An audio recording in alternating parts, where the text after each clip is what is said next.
Senhor presidente, senhor relator, senhoras ministras, senhor ministro, representante da douta Procuradoria-Geral da República, toda a discussão, como foi bem enfocada pelo Dr. Fábio Tuffic, diz respeito à exata dimensão e latitude que deve ser dada ao artigo 5º, inciso 57 da Constituição Federal.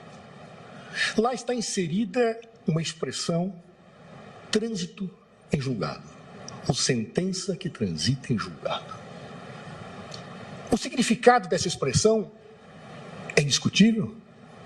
O significado dessa expressão está incorporado nos léxicos jurídicos há décadas.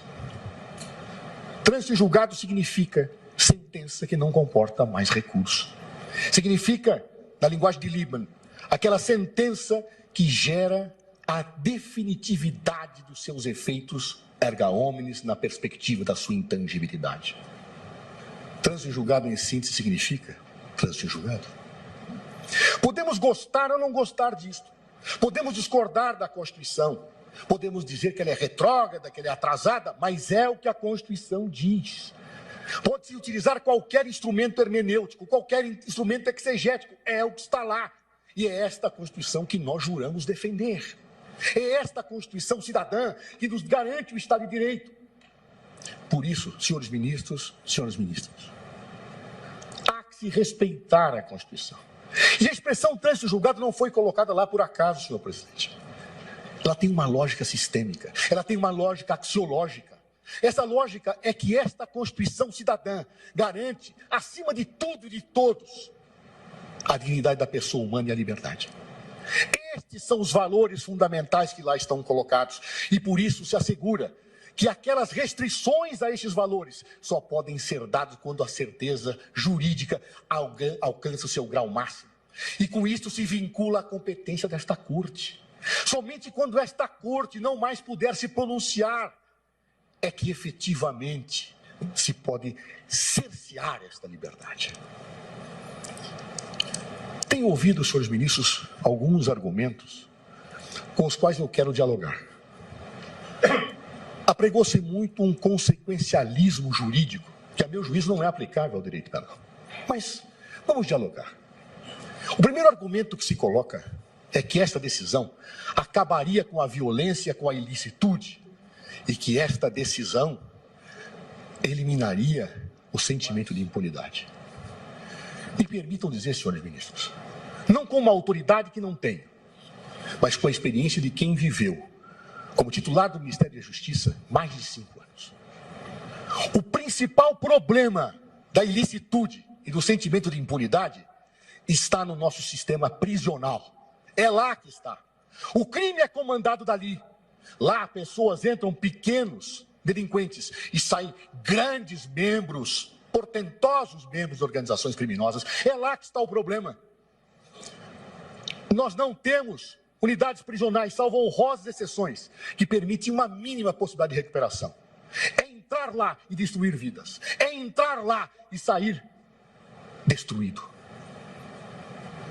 Nós queremos ampliar isto. É isto? Para combater a violência?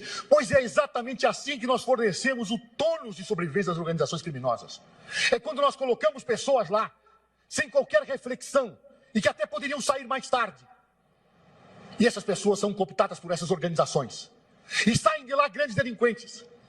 Ou nós resolvemos o problema do sistema prisional no Brasil, ou não parará a impunidade. E posturas interpretativas como estas, que contrariam a Constituição, apresentam uma pseudo-situação de causa e efeito que não ocorre. Ela não ocorre. Não é prendendo desta forma que nós resolveremos o problema, só agravaremos o sistema. E se dirá, construam mais prisões. Eu tentei construir com o ministro. Tentei. Não há verba para suprir esse déficit. Não há. E mais, ninguém quer um presídio para chamar de seu.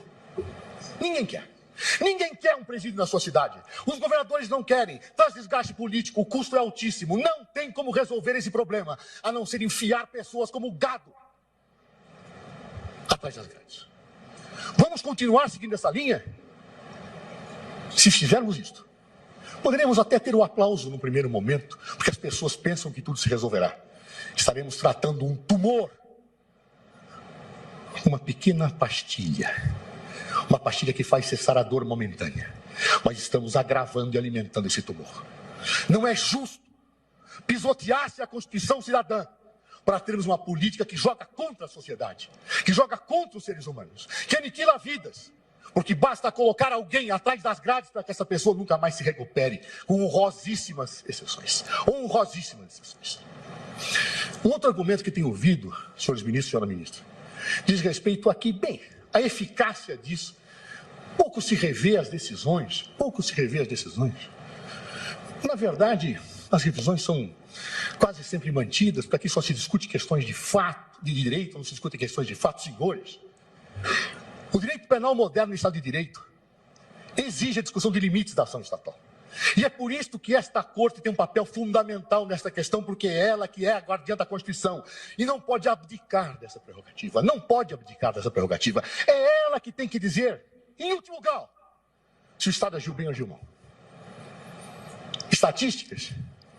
Vejo recentemente um artigo muito interessante, Dr. Marco Aurélio Carvalho, no Prerrogativas a que pertenço, e Dr. Pedro Carriello, que apontam números. Números que nem sempre são coincidentes com outros, que dizem que a eficácia é pequena. Eu não vou entrar neste mérito, senhores ministros.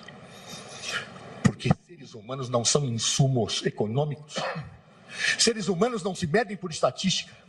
Um médico que cometa, após ter salvado 1 milhão de pessoas clinicando, um erro, uma imperícia numa cirurgia, perde a sua licença. O judiciário não pode ser avaliado por outra regra.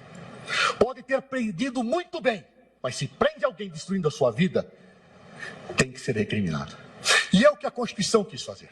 A Constituição quis fazer isto, dar segurança máxima para que alguém pudesse perder um bem tão precioso como a liberdade. Mas as pessoas vão ficar soltas. E a impunidade, para isso existe a prisão preventiva. Para isso, o sistema dá resposta. Se as pessoas trazem risco à sociedade, muito bem, que se prenda preventivamente. Mas não coloquemos atrás das grades pessoas que não dão risco apenas porque o sistema judiciário é moroso. É moroso? É moroso. É ruim ser moroso? É. Mas não é abolindo direitos que eu resolvo essa dimensão. Vamos sentar, vamos discutir, vamos resolver o sistema, vamos dar mais situações sérias, vamos criar um juizado de instrução, vamos fazer o que quiserem, menos pisotear sobre a Constituição. Menos isso. Menos trancafiando pessoas que depois podem sair. Não importa o número, são vidas humanas. Não é gado, não estamos falando de arroba de carne, estamos falando de vidas, vidas destruídas. E quem tiver dúvida, visite um presídio. Visite um presídio. Eu vi cenas como ministro horrorosas, de cabeça sendo decapitadas e transformadas como um jogo de futebol, porque seres humanos, senhores ministros, que não são tratados como seres humanos, agem como bestas feras. E é o que nós estamos produzindo com situações interpretativas como esta.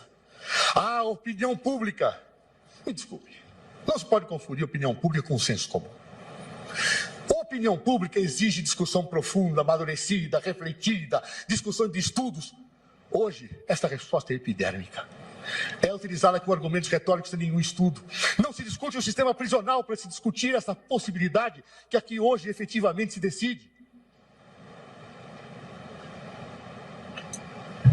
Fosse o senso comum valer, venhamos abolir os tribunais e vamos transformar a justiça naquelas arenas romanas, em que o imperador havia sim ou não. É assim que nós vamos tratar os seres humanos? Senhores, estamos no Estado de Direito. E como tal, devemos respeitá-lo. Respeitemos a Constituição. Respeitemos aquilo que nós juramos cumprir. É o que peço às vossas excelências. Agradeço aos doutores Fábio.